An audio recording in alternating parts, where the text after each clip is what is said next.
on, guys. Come on. Come on, guys.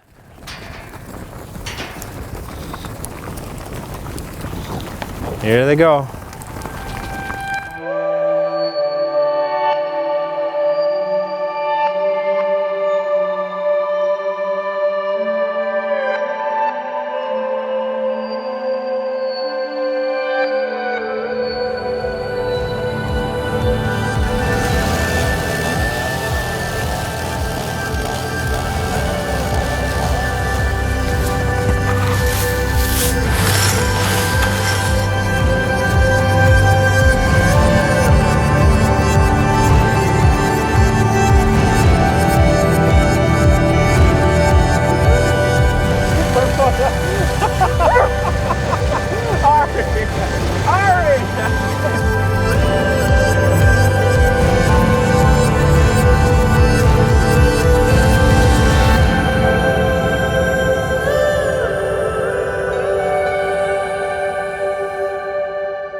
So today is January 11th.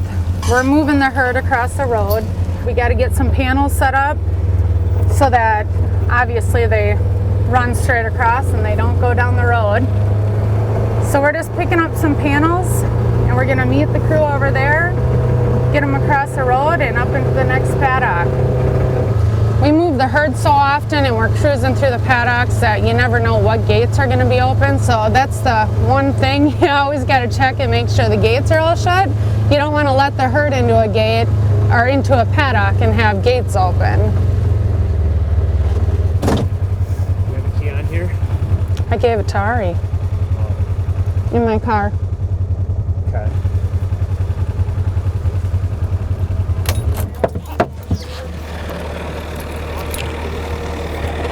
On my car keys, I have a key. This one don't work. It sucks when you pull up to a gate and you don't have the right key. Let's see if this one here works. Hello. Hi. All right, we're good to go. Hey, we lucked out there.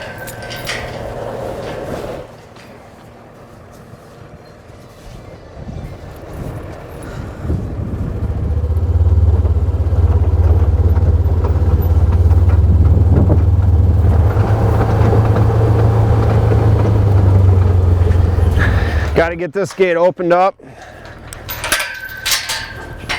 I hit this one with a mineral feeder this summer, so needs a little extra TLC. A little beat up. Yeah. That's what happens when you got too much stuff going on. Always in a hurry. Come on, guys. Green 11's all wound up. Good girls. Come on. Time to go. Come on, guys. Come on, buddy. Good girl.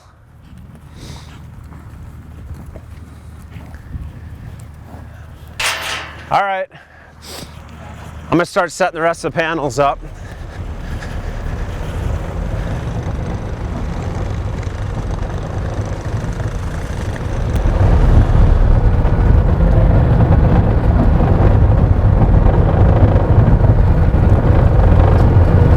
We try to do this as fast as possible in case there's any traffic coming. Thankfully, the neighbors are pretty cool. Usually they aren't too worried about if anybody shows up. They stop and watch because it's something they don't get to see every day. You didn't need the broken one. Make the littlest kid work the hardest gate. That's good for her though. She's a little trooper. She never complains and she's always eager to help, so it's good free labor. We don't hardly have any traffic on these roads anyways, the way it is, so that's nice.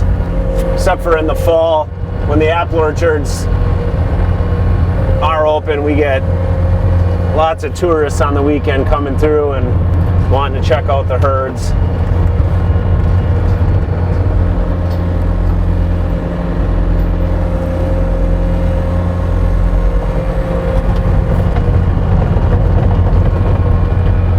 We've done this road crossing without panels before, but it's usually safest to use the panels, so if we have the time, we do it. This herd is so well behaved though that they know where they go. They know that it's time to move, and they get fresh grass and new pasture on the other side, so all the adults know exactly what to do, and they show the little guys where to go, and the little ones just follow along.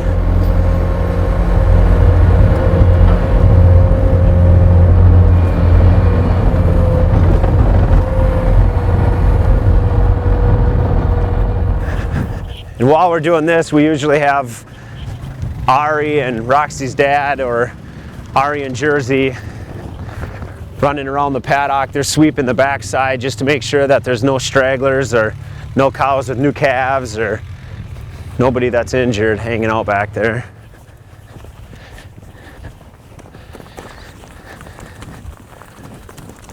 Good to go?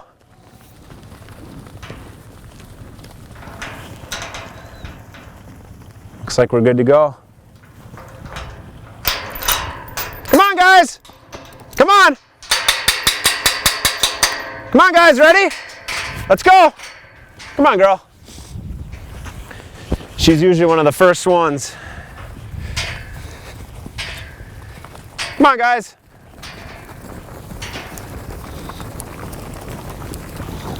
Here they go.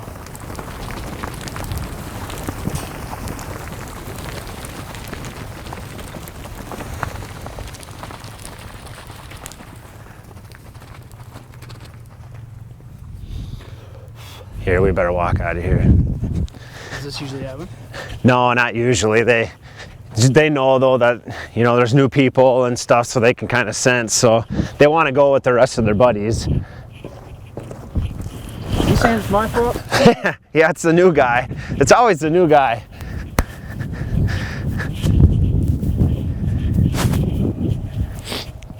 See, that's all it takes, is you just gotta step back, and I mean, they behave nice, and they know that the rest of the group went, so they just wait their turn, and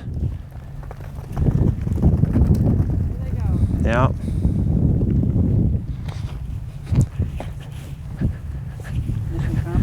Mission accomplished. Nice and easy. That's the way we like it. No one got wound up, but now look at how they're getting all happy, and tails are up, running around, bouncing. They're all having fun. Yeah, they go out and they're wallowing and running and kicking. They get excited when they get on some new grass, and They get happy when they move? yeah, they get super excited. Just like us going to a new place, they want to explore and, you know, check everything out, and you get certain ones that have, you know, some attitude and get rambunctious and blast around on each other, and you got a couple, the bulls are sparring out there now, so they got to kind of reestablish dominance maybe, or they just get excited. And they were just in this pasture a month or two ago, but they act like they've never been here before. How often are you moving them? We've talked about it before, but... Yeah, in the summer we're moving every 3 to 5 days, just depending on the pasture and what kind of plants and grasses are in it, and depending on the time of the year. And then in the winter, we use the winter feeding like a tool to add more organic matter on, you know, on the high areas that get worn down over the years or eroded, or in the brushier wooded areas. So we might keep them in a pasture for a month or two, or it might only be a week. It just kind of depends on, every pasture's different here. So you're constantly, you know, checking the weather, looking at how things are doing as far as that, you know, and if there's a pasture where we have a ton of brush that we want to get hammered down and turn into nice grazing land next summer, we'll leave them in that pasture and winter feed and put tons of bales in there, and we'll let them hammer it all down, and the bales will put seed in there, and then by next summer it's all lush growth, and then they'll graze it and utilize it more. Or you know, we might only run them in there for a few days. And also, you know, with us moving them around, we've got around 28 pastures here, so there's sometimes it takes a while. If you might want to get them to another pasture, but it's 4 or 5 pastures away, then it takes a little while to move them to it. So you might leave them in a pasture for a day or two, let them settle down, and then move them on to the next. But this herd's really well behaved, so usually we can move them through 5, 6, 8 pastures in one day, and they don't even care. They just kind of follow us along and usually know that wherever they're going there's good grass. So got a bunch of them just running down around in the hills right now.